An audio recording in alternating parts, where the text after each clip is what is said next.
dan nanti dilanjutkan sholat witir. Mudah-mudahan amal ibadah kita di bulan Ramadan ini diterima oleh Allah Subhanahu wa taala.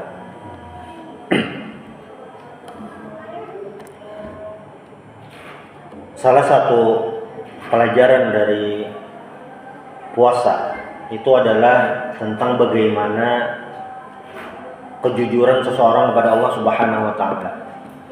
Kenapa? Karena ibadah puasa ini adalah ibadah yang sebenarnya rahasia. Kenapa rahasia? Kalau dibandingkan dengan ibadah lain, puasa ini adalah ibadah yang kada kelihatan bentuknya. Lagi puasa tuh nah kayak apa? Posenya tuh apa? Ada. Ibarat hendak mengambil status lagi puasa, nah posisinya tuh apa? Ada. Beda dengan haji atau umrah, itu jelas benar. Kita foto di muka Masjidil Haram, Masjid Nabawi, oh umrah nih, haji, kelihatan. Atau bayar zakat. Bayar zakat itu malah harus kelihatan, ketahuan. Misalnya ada orang yang asetnya banyak benar, ini harus kelihatan bayar zakatnya. Ya memang harus kelihatan, sudah menunaikan zakat.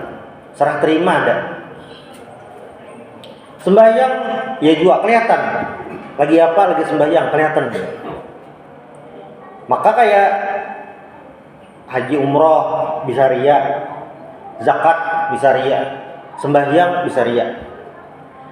Tapi puasa itu tidak ada simbolnya. Anu kan jadi duduk tersandar, ini lap karing-karing, itu orang tipes bisa ada kelihatan itu. Atau orang pinegari kelihatan. Atau bisa juga orangnya sebujurnya puasa tapi awak sigar aja. Semangatnya masih nyatanya sigar, mau imbas subuh, guring jam 3:30 hanya bangun sembahyang zuhur. Ada kerasan tahun ini nah puasanya aja.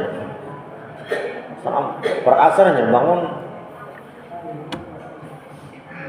Cuma puasa kan kelihatan. Makanya kalau kita baca hadis Nabi, hadis qudsi itu yang tentang pahala puasa, kan kayak membaca Al-Quran itu pahalanya dihitung per huruf, satu huruf 10 kebaikan. Alif lam mim jar Nabi itu berarti totalnya 30 kebaikan. Sembahyang berjamaah, sholatul jamaati afdal min sholatil fadli bi 27 darajatan wa fi riwayatin bi 25 darajatan. Sembahyang berjamaah itu 27 derajat atau 25 derajat. Kelihatan itunya. Tapi puasa, bahasa hadis itu wa ana ajzi bi, aku yang membalasnya, ujar Allah taala. Ini rahasia, misteri. Ibadahnya itu rahasia, kada ketahuan, kada kelihatan. Pahalanya juga rahasia. Ini menunjukkan tentang luar biasanya ibadah puasa. Nah, maka ibadah puasa ini tentu sangat bertentangan dengan tipikal orang-orang munafik. Yang mana orang munafik itu hanya menampakkan zahir, tampilannya aja. Idza ja'al munafiquna qalu nashhadu innaka la rasulullah. Orang munafik itu kayak, wah pian dasar bujur Rasulullah, dasar utusan Allah. Ya Allah kan, wallahu ya'lamu innaka la rasuluh. Ya jelas sudah Allah sudah tahu itu utusan Allah. Ya orang munafik itu kayak perlu validasi bahwasanya beriman kepada Nabi. Berarti tidak seperti itu. Sama sampai Allah Subhanahu wa taala menganalogikan orang-orang munafik itu apa? Ka'annahum khusyubun musannada. Kayak kayu bersandar yang kada ada manfaatnya tuh. Kada ada manfaatnya. Itu orang-orang munafik. Diumpamakan kayak kayu, batang kayu kada bermanfaat.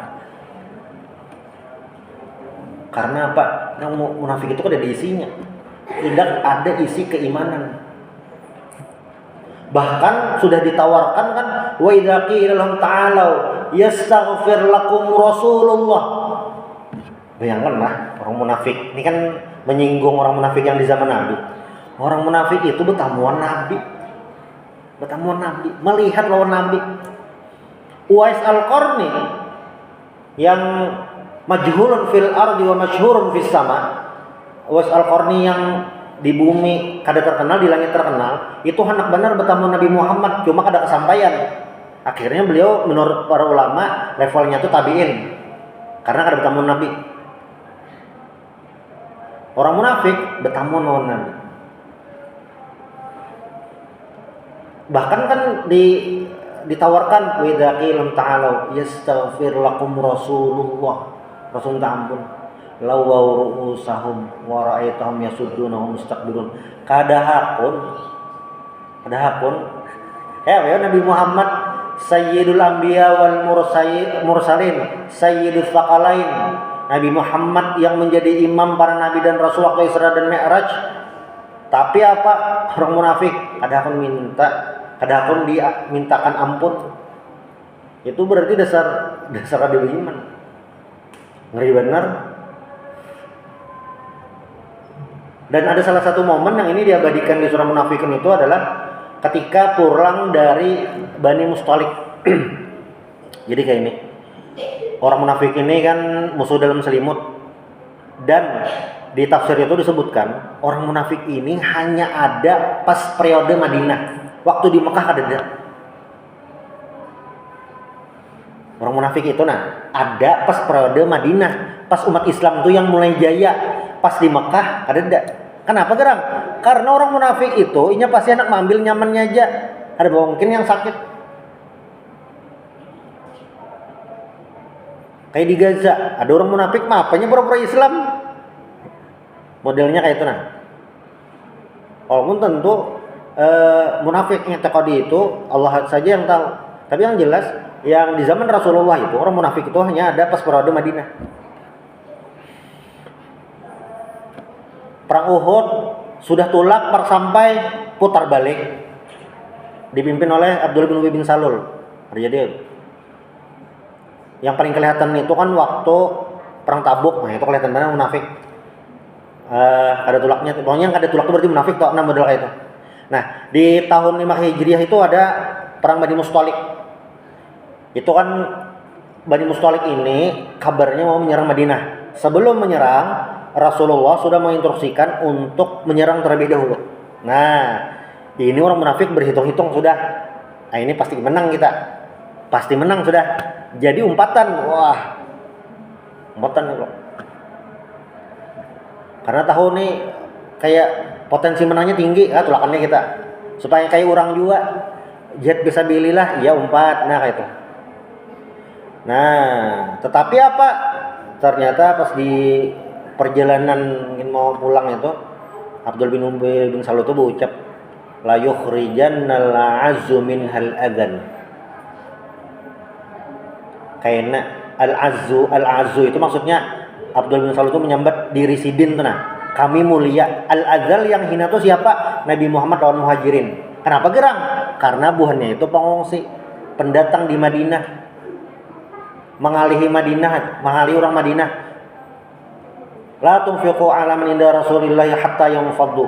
Jangan menghabiskan duit gasan orang Muhajirin. Nah itu. Makanya ditegaskan di berikutnya itu apa? Walillahil izzatu wali rasulihi walil mu'minin. Kemuliaan itu Allah, Rasulnya dan orang-orang beriman. Tapi apa? Walakinnal munafiqina la ya'lamun. Tapi orang-orang munafik tidak mengetahui bahwasanya kemuliaan itu milik Allah, Rasulnya dan orang-orang yang beriman. Itu. Jadi kalaunya puasa ini melatih kita dengan jujur, merasa selalu diawasi oleh Allah Subhanahu wa taala, ini tentu bertolak belakang dengan sifat-sifat orang munafik. Nauzubillah min dzalik.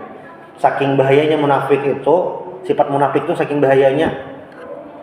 Sayyidina Umar yang memiliki banyak keistimewaan, Sayyidina Umar yang masuk Islamnya request dari Nabi, sampai bertanya kepada Hudzaifah bin Yaman,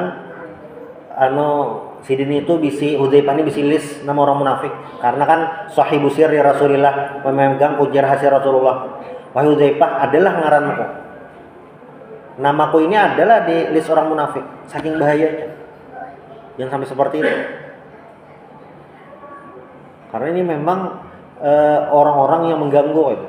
Nah, mudah-mudahan kita semua selalu terhindar dari sifat-sifat yang ini dan juga terhindar daripada ciri-ciri munafik yang Nabi sebutkan dalam hadis itu. Subhanallah bihamdik asyhadu an la ilaha illa anta astaghfiruka wa atubu ilaik. Nasrun minallahi wa fathun qarib wa basyiril mu'minin. Assalamualaikum warahmatullahi wabarakatuh.